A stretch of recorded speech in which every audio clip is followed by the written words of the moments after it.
माननीय सभासदों, माननीय अध्यक्ष जी,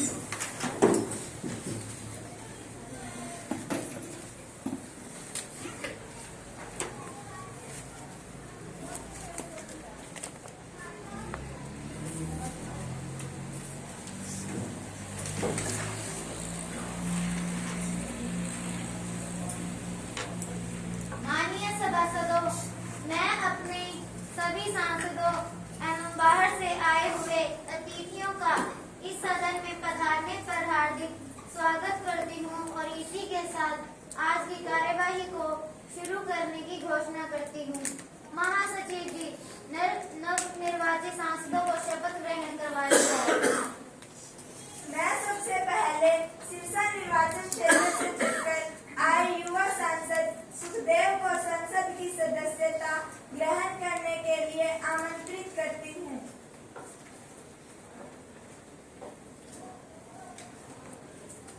महोदय, आप शपथ ग्रहण करेंगे या प्रतिज्ञान करेंगे? मैं शपथ ग्रहण करूंगा। आप किस भाषा में शपथ ग्रहण करेंगे? मैं हिंदी भाषा में शपथ ग्रहण करूंगा।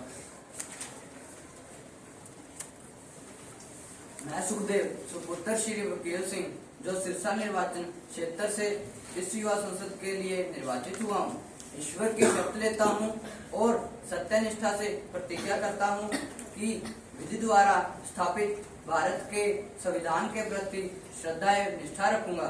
मैं देश की प्रभुसत्ता को बनाए रखने के लिए जिस पद को ग्रहण करूंगा, उसके कर्तव्यों का श्रद्धापूर्वक पालन करूंगा।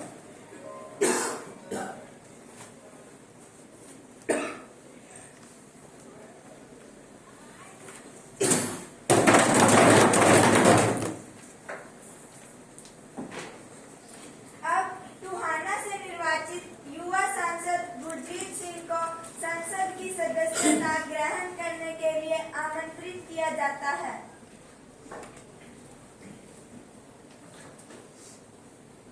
महोदय, आप शपथ ग्रहण करेंगे या प्रतिज्ञान करेंगे? मैं शपथ ग्रहण करूंगा। आप किस भाषा में शपथ ग्रहण करेंगे? मैं पंजाबी भाषा में शपथ ग्रहण करूंगा। मैं ਤੁਹਾਡਾ ਤੋਂ ਨੌਜਵਾਨ सांसद ਦੇ ਤੌਰ ਤੇ ਚੁਣਿਆ ਗਿਆ ਹਾਂ। मैं पूरे सच ਤੇ ईमानदारी ਨਾਲ ਸੋਚ ਚੁੱਕਦਾ ਹਾਂ कि संविधान द्वारा निर्धारित भारत की एकता, अखंडता एवं भाईचारे ਨੂੰ बनाई रखांगा ਅਤੇ जिस अहुदे ते काम करांगा उस दे प्रति अपने फर्ज की पूरी श्रद्धा ਨਾਲ पालना करांगा।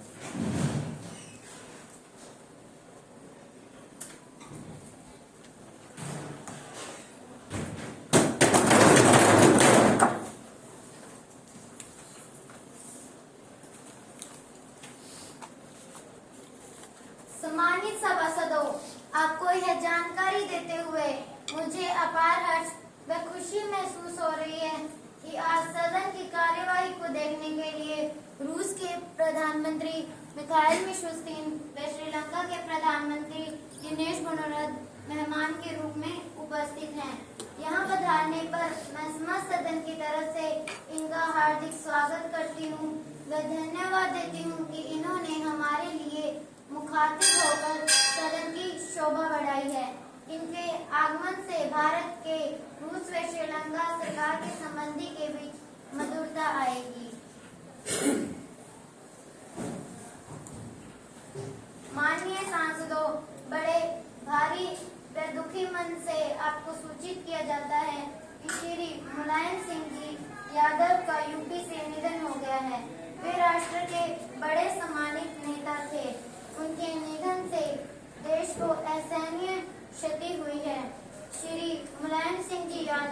जीवन भर गरीबों व मजदूरों के लिए आवाज उठाते रहे। मैं समस्त सदन की तरफ से उनके असामयिक निधन पर गहरी संवेदना प्रकट करते हुए भगवान से प्रार्थना करती हूँ कि उनके शोक संतप्त परिवार को यह अपार दुख सहने की शक्ति प्रदान करे। माननीय अध्यक्ष जी, श्री मुलायम सिंह यादव के निधन से समस्त देशवासियों को गहरा आघात पहुंचा है। वे सच्चे, ईमानदार व कर्तव्यनिष्ठ थे। उनके द्वारा इस सदन में दी गई सेवाएं सदन के इतिहास में मील का पत्थर साबित होंगी। मेरे लिए तो यह व्यक्तिगत क्षति भी है, क्योंकि मुलायम सिंह जी मेरे अभिन्न मित्र थे, जो समय समय पर मेरा मार्गदर्शन करते रहते थे। मैं उनके शोक संतप्त परिवार के प्रति हार्दिक संवेदना प्रकट करता हूं और कामना करता हूं कि परमात्मा उनकी आत्मा को शांति प्रदान करें। श्री मुलायम सिंह जी यादव आज हमारे बीच नहीं रहे। उनके इस निधन से पूरे देशवासियों को असहनीय क्षति हुई है। वह हमेशा गरीबों व मजदूरों की सहायता करते रहे। मैं भगवान से प्रार्थना करती हूँ कि भगवान उनकी आत्मा को शांति प्रदान। अब सभी सदस्य खड़े होकर 2 मिनट का मौन धारण करेंगे।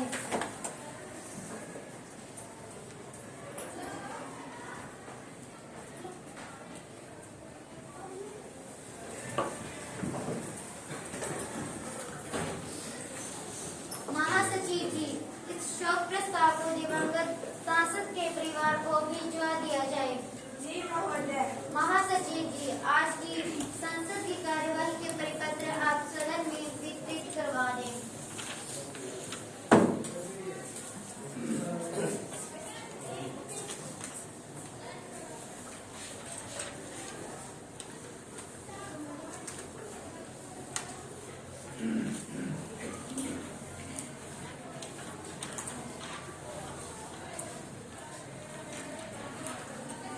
अब प्रश्नकाल आरंभ होता है। प्रश्न संख्या 101 नवरत्न।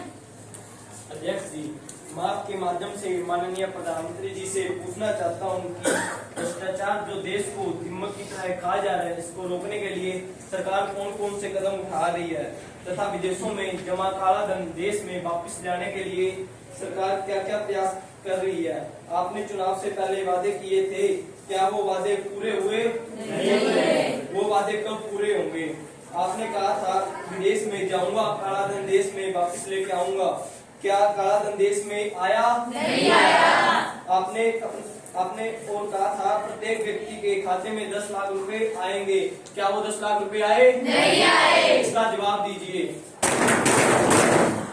अध्यक्ष जी, माननीय सदस्य के उत्तर में बताना चाहूंगा कि हमारी सरकार ने भ्रष्टाचार से निपटने के लिए अनेक प्रयत्न किए हैं। हमने रिश्वत लेने को गंभीर अपराध की श्रेणी में डाल दिया है, जिससे और इसके अतिरिक्त हम लोगों के बैंक खातों में सब्सिडी का पैसा सीधा पहुंचा रहे हैं, जिससे बिचौलिया राज को समाप्त किया जा सके। इसके अतिरिक्त हमने भ्रष्टाचार से निपटने के लिए लोकपाल का गठन किया है। प्रधानमंत्री पद को भी हमने लोकपाल की जांच के दायरे में रखा है। सभी सरकारी कार्य ऑनलाइन करने की प्रक्रिया जारी है। सरकार ऐसा कानून लाने जा रही है जिसमें प्रत्येक कार्य का समय निर्धारित किया जाएगा तथा संबंधित अधिकारी व कर्मचारी की जवाबदेही तय की जाएगी। विदेशों में जमा काले धन को वापस लाने के लिए सरकार ने अनेक प्रयत्न किए हैं।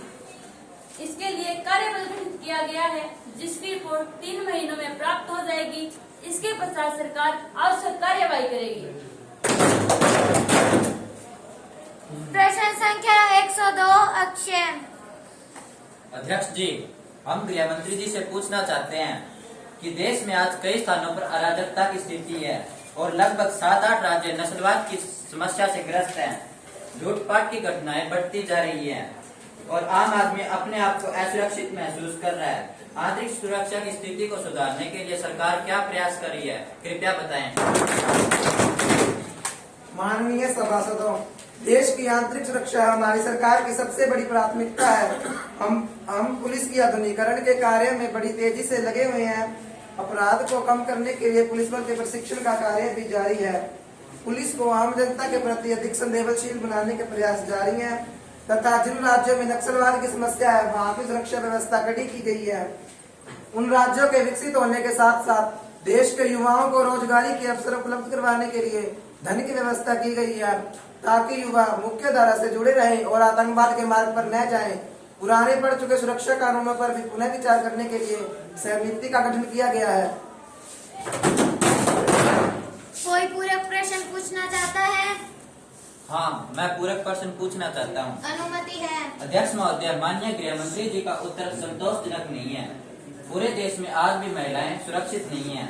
बलात्कार व ऑनर किलिंग की घटनाएं बढ़ती जा रही है। पीड़ित व्यक्ति यदि पुलिस के पास जाता है तो कोई कार्रवाई नहीं होती। अपराध का ग्राफ लगातार बढ़ रहा है। न्यायालयों में केस लंबित पड़े हैं। अपराधी बेखौफ घूम रहे हैं। कृपया उत्तर दें। अध्यक्ष जी, मैं आपके माध्यम से सदन को पुनः आश्वस्त करवाना चाहता हूँ कि महिलाओं की सुरक्षा के लिए विशेष पुलिस बल का गठन किया गया है। हरियाणा में महिलाओं के लिए अलग से 34 पुलिस थाने खोले जा चुके हैं। वह अन्य राज्यों में भी ऐसा किया जा रहा है। निःशुल्क टेलीफोन की सेवा की शुरुआत की गई है। ऐसे केसों को शीघ्र निपटारे के लिए फास्ट ट्रैक न्यायालय की स्थापना की गई है। आने वाले 1 वर्ष में ऐसे सभी लंबित मुकदमों से निपटने का लक्ष्य है। प्रश्न संख्या 103 अनीता। अध्यक्ष जी, मैं आपके माध्यम से वित्त मंत्री जी से जानना चाहती हूँ कि आपकी सरकार पर यह गंभीर आरोप है कि आप पूंजीपतियों के पक्ष में नीतियाँ बनाते हैं और उन्हें हर तरह की रियायत देते हैं। निर्धन एवं किसान वर्ग के प्रति आपकी सरकार की क्या नीतियाँ हैं? आपकी सरकार के कई मंत्रियों पर भ्रष्टाचार के आरोप है। इन पर आप क्या कहना चाहोगे? अध्यक्ष महोदय, मैं आपके माध्यम से समस्त सांसद को बताना चाहती हूँ कि हमारी सरकार गांव में रहने वालों के लिए अनेक योजनाएं बना रही है। इसमें हम गरीबी रेखा से नीचे जीवन यापन करने वाले प्रत्येक परिवार के लिए 1-1 लाख रुपए की सहायक राशि उपलब्ध करा रहे हैं। मनरेगा के माध्यम से उनके लिए 100 दिन के रोजगार की व्यवस्था की गई है। उनकी सुरक्षा के लिए आम आदमी बीमा योजना आरंभ कर दी गई है। हमने असंगठित क्षेत्र में लगे लोगों के लिए स्वावलंबन नामक पेंशन योजना आरंभ की है। रही बात भ्रष्टाचार की, हम पे उंगली उठाने से पहले आप अपने गिरेबान में झांक कर देखिए। आपने न जाने कितने भूमि घोटाला, खाद घोटाला करके आप अपने मुद्दे पे आइए। महोदय, मैं मुद्दे पे ही आ रही हूँ। आदि कितने घोटाले किए हैं। यहाँ तक कि आपकी सरकार ने रेल के डिब्बे तक बेच खाए हैं। प्रश्न संख्या 104 राकेश। अध्यक्ष जी, मैं आपके माध्यम से मानव संसाधन विकास मंत्री जी से यह जानना चाहता हूँ कि स्वतंत्रता के 75 वर्षों के बाद भी सबको शिक्षा उपलब्ध कराने का लक्ष्य प्राप्त हुआ। हर रोज शिक्षा नीतियों को लेकर नए नए प्रयोग किए जा रहे हैं। सरकार शिक्षा को सत्र को सुधारने के लिए क्या प्लान कर रही है? हमारी सरकार की पॉलिसी तो देखिए, आज प्रदेश में सैकड़ों विद्यालय बिना अध्यापक के चल रहे हैं। सरकार ने कई विद्यालयों को तो बंद करने का काम भी किया है। बच्चों को कई किलोमीटर चलकर पैदल जाना पड़ रहा है। इसका क्या कारण है? हमें जवाब दे। अध्यक्ष महोदय, मैं सदन को अवगत करवाना चाहती हूँ कि सरकार ने सबको शिक्षा उपलब्ध करवाने के लिए शिक्षा का अधिकार कानून 2009 लागू किया है और लड़कियों की शिक्षा के लिए कस्तूरबा गांधी बालिका विद्यालयों की स्थापना की गई है, जहां लड़कियों की शिक्षा के साथ साथ उनके रहने की भी व्यवस्था की गई है। सर्व शिक्षा अभियान के तहत यह सुनिश्चित किया गया है कि कोई भी व्यक्ति पैसे या संसाधनों के अभावों के कारण अशिक्षित न रहे। हमारा लक्ष्य है कि अगले 10 वर्षों में 100% साक्षरता दर बढ़ाने का है। इसके लिए अगली 5 वर्षीय योजना में अनेक स्कूल व कॉलेज विश्वविद्यालयों की स्थापना की गई है। और रही बात स्कूल बंद करने की, तो हमारी सरकार ने किसी भी स्कूल को बंद नहीं किया है, अपितु उन स्कूलों को बंद किया है जहां बच्चों की संख्या न के बराबर है और उन स्कूलों में अधिक अध्यापक भेजे हैं जहां बच्चों की संख्या अधिक है। प्रश्न संख्या 105 शशिकांत। अध्यक्ष महोदय, मैं आपके माध्यम से स्वास्थ्य मंत्री से पूछना चाहता हूं कि वर्तमान समय में जबकि दवाइयां व इलाज काफी महंगा होता जा रहा है, दमा, कैंसर, हार्ट अटैक, एड्स जैसी बीमारियों के मरीजों की संख्या दिन प्रतिदिन बढ़ती जा रही है।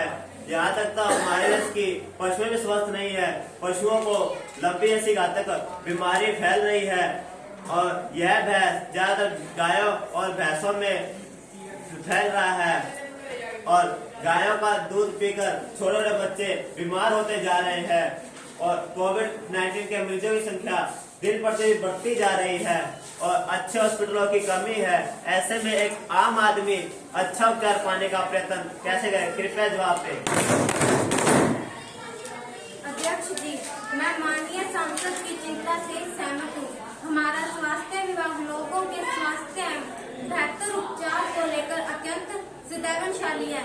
हम 6 वर्ष से कम आयु के बच्चे एवं उनकी माताओं के कुपोषण को दूर करने के लिए विशेष योजना चला रहे हैं। गंभीर बीमारियों के लिए स्वास्थ्य बीमा योजना आरंभ की है, जिसमें हम गरीबी रेखा से नीचे रहने वालों का विशेष ध्यान रख रहे हैं। हम लगभग 100 जीवन रक्षा दवाइयों पर सब्सिडी भी दे रहे हैं ताकि यह दवाइयां प्रत्येक नागरिक को कम कीमत पर उपलब्ध हो सके। हमारा विभाग अन्य स्वास्थ्य रक्षा उपत्तियों जैसे आयुर्वेद, होम्योपैथी आदि के विषय में जनता को जागरूक करने के लिए प्रयासरत है। और मैं अपने पक्षी सांसद सदस्य को बताना चाहती हूँ, कृपया कर वह अपने ज्ञान को अपडेट कर लें, क्योंकि आज देश में एक भी कोरोना का मरीज नहीं है। प्रश्न संख्या 106 अंजलि। अध्यक्ष जी, मैं आपके माध्यम से रक्षा मंत्री जी से यह पूछना चाहती हूँ कि देश की रक्षा की तैयारियों की क्या स्थिति है। आए दिन पड़ोसी देश चीन व पाकिस्तान की तरफ से सीजफायर का उल्लंघन किया जाता है तथा घुसपैठ को नियंत्रित करने के लिए सरकार द्वारा क्या कदम उठाए गए हैं? कृपया जवाब दें। अध्यक्ष जी, हमारी सरकार ने देश की सुरक्षा के लिए सभी आवश्यक कदम उठाए हैं। घुसपैठ को रोकने के लिए सीमाओं पर कांटेदार बाड़ लगाई गई है, जिससे सीमाएं पहले की अपेक्षा ज्यादा सुरक्षित हुई है। हाल ही में हुई कुछ पनडुब्बी घटनाओं के कारण जल सेना के आधुनिकीकरण पर विशेष ध्यान दिया जा रहा है।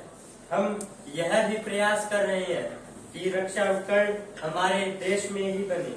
हम पड़ोसी देशों के साथ मिलकर रहना चाहते हैं, किंतु किसी भी देश को हमारी शांति प्रियता को हमारी कमजोरी नहीं समझनी चाहिए। हम जरूरत पड़ने पर मुंह तोड़ जवाब भी दे सकते हैं। प्रश्न संख्या 107 कोमल। सभापति महोदय, मैं सरकार का ध्यानाकर्षण करना चाहती हूँ उन सरकारी कर्मचारियों की तरफ जो आज अपने भविष्य को लेकर पुरानी पेंशन के लिए संघर्ष कर रहे हैं, लेकिन उनकी यह चिंता इस सरकार को दिखाई नहीं दे रही। श्रीमान जी, हमारे पूरे हिंदुस्तान में केवल पश्चिम बंगाल, त्रिपुरा को छोड़कर मैन पेंशन लागू है। पुरानी पेंशन को 2003 में श्री अटल बिहारी वाजपेयी की सरकार ने बंद कर 2004 में नई पेंशन लागू कर दी। यह नई व्यवस्था शेयर मार्केटिंग पर आधारित होने के कारण है। इस नई व्यवस्था में कर्मचारियों के वेतन व महंगाई का 10% कटौती कर वह इतनी की राशि सरकार की निजी कंपनियों में जा रही है। वो कंपनियां मालामाल हो रही हैं। कर्मचारियों को पेंशन का फायदा नहीं मिल रहा। जो पैसा कर्मचारियों का है, कर्मचारियों का कट रहा है, उसके रिटर्न की कोई गारंटी नहीं है। सभापति महोदय, मैं आपका ध्यान एक दो छोटी छोटी बातों पर। कृपया आप अपना प्रश्न जल्दी पूरा करें, आपका समय पूरा हो चुका है। महोदय, बस थोड़ी सी देर और। मैं आपका ध्यान एक दो छोटी छोटी बातों पर इंगित करना चाहूंगी। बूंदी की एक सरकारी शिक्षिका जिसको पेंशन मिल रही थी महज 1500 रुपए, जब वो सेवानिवृत्त हुई थी तब 30,000 रुपए तनख्वाह थी। दूसरी शिक्षिका मेरे ही क्षेत्र से है जिसकी तनख्वाह 39,000 थी जब वो रिटायर्ड हुई थी। अब उसको 1000 रुपए पेंशन मिल रही है, सिर्फ 1000 रुपए। इससे ज्यादा तो बुढ़ापा पेंशन होती है। इस पेंशन राशि से तो उसकी दवा भी नहीं आती। इसलिए सरकार पूरे देश में पुरानी पेंशन लागू करे। हाल ही में कुछ राज्य सरकारों ने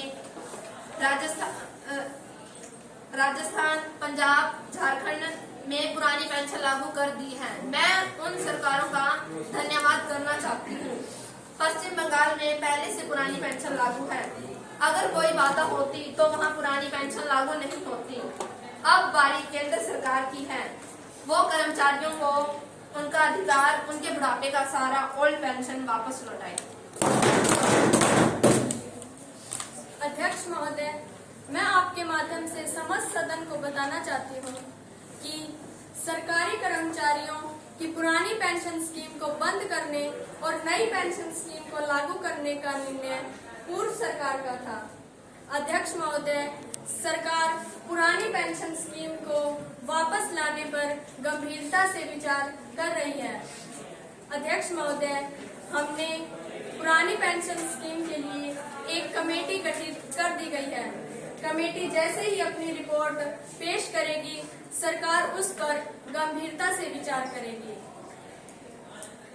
नई पेंशन स्कीम को गंभीरता से लागू करेगी। शून्यकाल आरंभ होता है। अध्यक्ष जी, मैं आपके माध्यम से वित्त मंत्री जी से भारत में आर्थिक उदारीकरण की नीति के विषय में एक प्रश्न करना चाहती हूँ। अनुमति है। अध्यक्ष जी, मैं आपके माध्यम से वित्त मंत्री जी से भारत में आर्थिक उदारीकरण की नीति लागू होने के बाद गरीब और अमीर के बीच खाई बढ़ी है। जो आर्थिक साधन उत्पन्न हुए हैं, उनका फायदा संपन्न लोगों को ही हुआ है। 40 करोड़ लोग आज भी गरीबी रेखा से नीचे जीवन जी रहे हैं। मैं वित्त मंत्री जी से ये जानना चाहती हूँ कि गरीबी रेखा से नीचे जीवन यापन करने वाले लोगों के जीवन स्तर को सुधारने के लिए सरकार क्या प्रयास कर रही है? सामान्य परिवार की आय में कितनी प्रतिशत की वृद्धि हुई है? अध्यक्ष महोदय, सम्मानित सदस्य के प्रश्न का उत्तर अनीता के प्रश्न के रूप में दे दिया गया है। अध्यक्ष जी, मैं कैंसर जैसी महामारी के संबंध में सरकार का ध्यान आकृष्ट करना चाहती हूँ। अनुमति है। अध्यक्ष जी, पिछले कई वर्षों में कैंसर के रोगियों की संख्या बेतहाशा बढ़ती जा रही है। इलाज महंगा होने के कारण एक आम आदमी इसका खर्च उठाने में असमर्थ है। मैं स्वास्थ्य मंत्री जी से जानना चाहती हूँ कि सरकार इसके उपचार तथा दवाइयों को कम कीमतों पर उपलब्ध करवाने के लिए क्या प्रयत्न कर रही है? महोदय, आपके प्रश्नों का उत्तर लिखित रूप में दे दिया जाएगा। काम रोको प्रस्ताव आरंभ होता है। माननीय अध्यक्ष जी, मैं उत्तर प्रदेश की बिगड़ती कानून व्यवस्था की स्थिति पर काम रोको प्रस्ताव पेश करने की अनुमति चाहती हूँ। माननीय सांसदों, मिस सरिता उत्तर प्रदेश की बिगड़ती स्थिति पर काम रोको प्रस्ताव की अनुमति चाहती है। प्रश्न यह है कि क्या मिस सरिता को काम रोको प्रस्ताव की अनुमति दी जाए? जो सदस्य इसके पक्ष में हैं, वे कृपया हाथ खड़ा करें।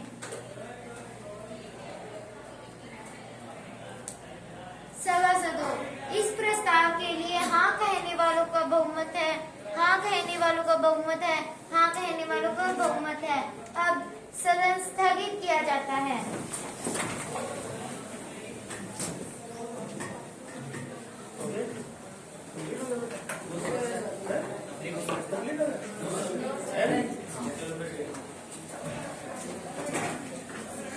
सभासदों, अब माननीय सांसद को सदन में काम रोको प्रस्ताव पेश करने की सहमति दी जाती है। माननीय अध्यक्ष जी, उत्तर प्रदेश के मुजफ्फरनगर जिले में जो सांप्रदायिक दंगे हुए हैं, सैकड़ों लोग हिंसा की आग में झोंक दिए गए हैं। यह समूची मानव जाति को शर्मसार करती है। पुलिस भी प्रशासन के इशारे पर मूक दर्शक बनी रही। समय रहते यदि दंगों को रोकने के लिए प्रयास किए जाते तो सैकड़ों बच्चे यतीम नहीं होते, हजारों घर बर्बाद होने से बच जाते।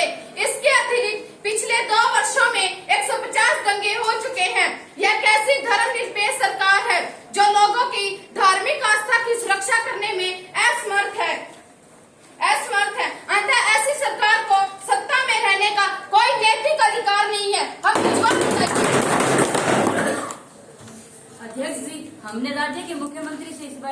की थी और उन्हें सख्ती से कहा था कि भविष्य में इस प्रकार की घटना की पुनरावृत्ति न हो। अध्यक्ष जी, उन्होंने हमें विश्वास दिलाया है कि इस विषय में दोषियों को बख्शा नहीं जाएगा। इन दंगों की जांच का कार्य सीबीआई को सौंप दिया गया है, जिसकी रिपोर्ट 6 महीनों में आ जाएगी। इसके पश्चात सरकार आवश्यक कार्यवाही करेगी। अतः अध्यक्ष जी, इस विषय में सदन की कार्यवाही रोकना अनुचित है। अब प्रश्न यह है कि इस काम रोक प्रस्ताव को मंजूर किया जाए या नहीं। जो सदस्य इसके पक्ष में है वो कृपया हाथ खड़ा करें।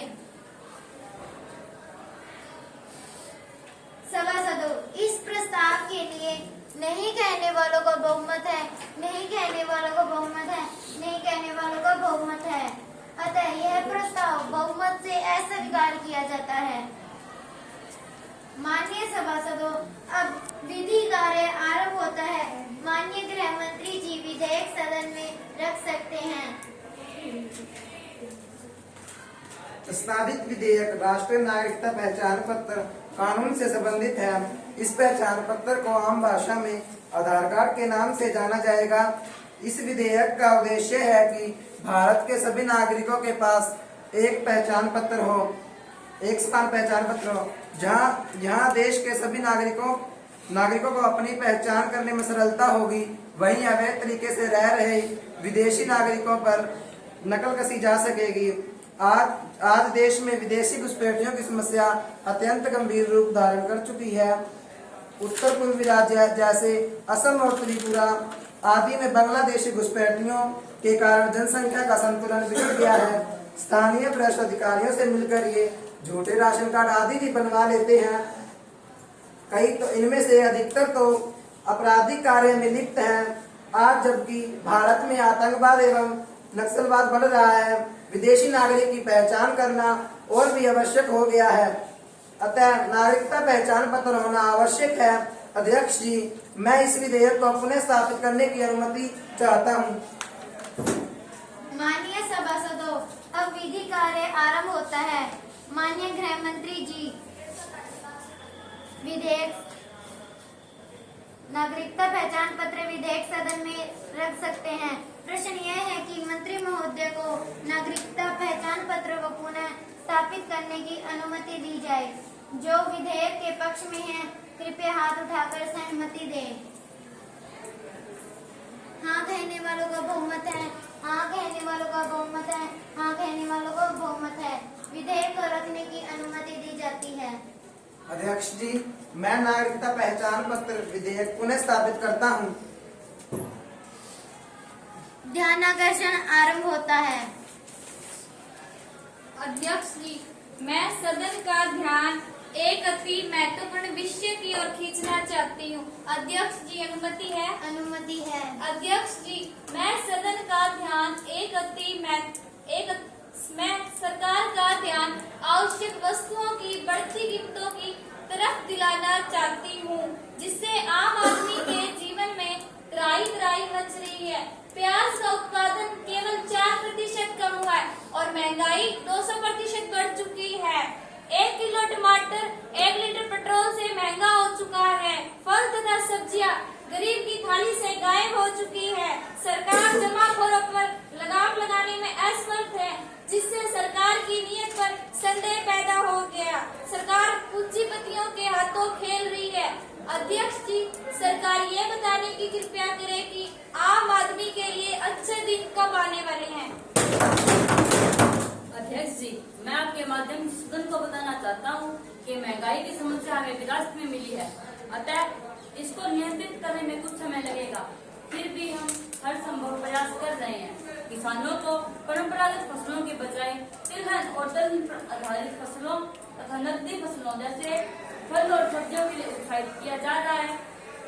मांग और आपूर्ति के बीच संतुलन स्थापित करने के लिए हम चीनी और आवश्यक वस्तुओं का आयात कर रहे हैं। जमाखोरों पर कार्रवाई करना राज्य सरकारों के अधिकार क्षेत्र में है। इसके लिए हमने उन्हें निर्देश जारी कर दिए हैं। अध्यक्ष जी, सरकार फसलों के उत्पादन को बढ़ाने के लिए ठोस प्रयास क्यों नहीं कर रही है? किसानों को उनकी उपज उचित दाम पर नहीं मिल रही है, जबकि बिचौलिए सरकार की कमजोरी का फायदा उठाकर अपनी तिजोरियां भर रहे हैं। हमें जवाब चाहिए।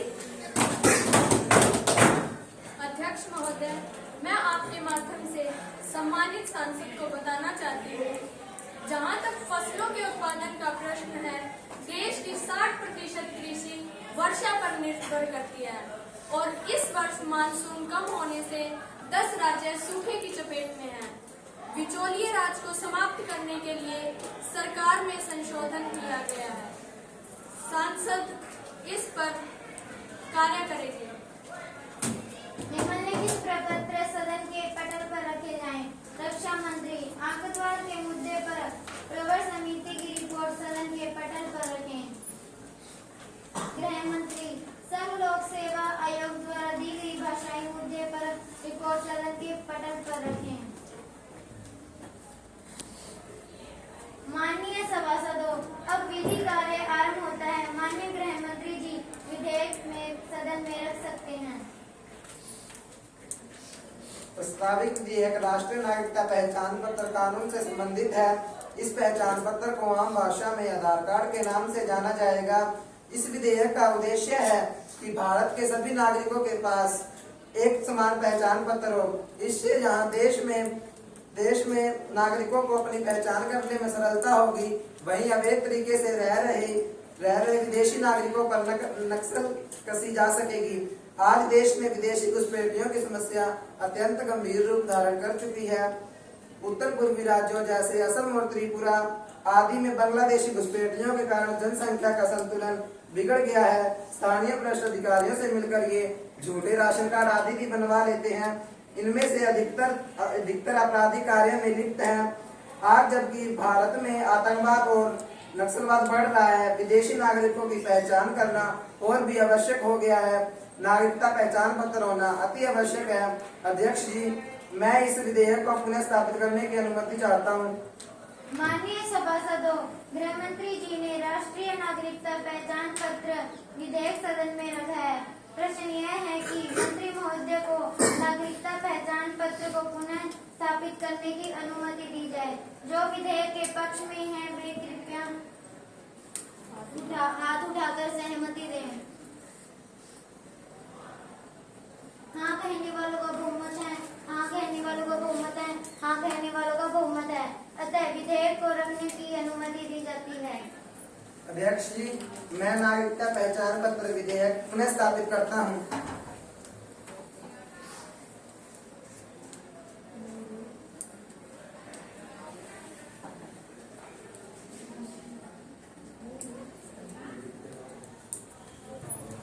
अध्यक्ष महोदय, स्वतंत्रता के बाद से देश में नागरिकों का आना जाना लगा रहा है। राज्य सरकारों ने नागरिकों की पहचान के लिए अलग अलग मापदंड अपनाए हैं। उदाहरण के लिए कई सरकार ने राशन कार्ड पर आज भी फोटो लगाने का नियम नहीं बनाया। नागरिकों की पहचान के समान नियम न होने के कारण वैध नागरिक की पहचान तथा उन्हें एक पहचान का नंबर देना चाहते हैं, जो कि पूरे देश में बस जाने की स्थिति में नहीं बदलेगा। इसके अतिरिक्त प्रत्येक नागरिक का बायोमेट्रिक रिकॉर्ड रखा जाएगा। अध्यक्ष जी, मैं प्रस्ताव पेश करता हूं कि प्रस्तुत विधेयक की विभिन्न धाराओं पर विचार किया जाए। माननीय अध्यक्ष जी, इस विधेयक की प्रमुख धाराएं इस प्रकार है। धारा नंबर 1, शीर्ष वह नाम। इस विधेयक को राष्ट्रीय नागरिकता पहचान पत्र का नाम दिया जाएगा। धारा नंबर 2, उद्देश्य है देश में बसे विदेशी नागरिक की पहचान करना और देश की सुरक्षा को मजबूत करना है। धारा नंबर 3, उपयोग यह पहचान पत्र भारतीय नागरिकता के प्रमाण पत्र के साथ साथ नागरिक का जन्म स्थान, उसके जन्म तिथि और उसके राज्य विशेष के स्थायी निवास को भी प्रमाणित करेगा, जिससे इसका उपयोग अन्य क्षेत्रों में भी किया जा सकेगा। अध्यक्ष महोदय, सरकार द्वारा राष्ट्रीय नागरिकता पहचान पत्र विधेयक देर से लिया गया सही कदम है, लेकिन धारा 3 के अंतर्गत जिसमें पहचान पत्र न होने की स्थिति में 2 वर्ष की सजा का प्रावधान है, मैं इसका विरोध करती हूँ। अध्यक्ष महोदय, मैं माननीय विपक्ष की नेता की चिंता से सहमत हूँ, किंतु इस विधेयक में 2 वर्ष की सजा का प्रावधान इसलिए किया गया है ताकि लोग इसे गंभीरता से लें। हमें यह सुनिश्चित करेंगे कि इसका दुरुपयोग न हो और कोई गलत व्यक्ति इस पहचान पत्र को हासिल न कर पाए।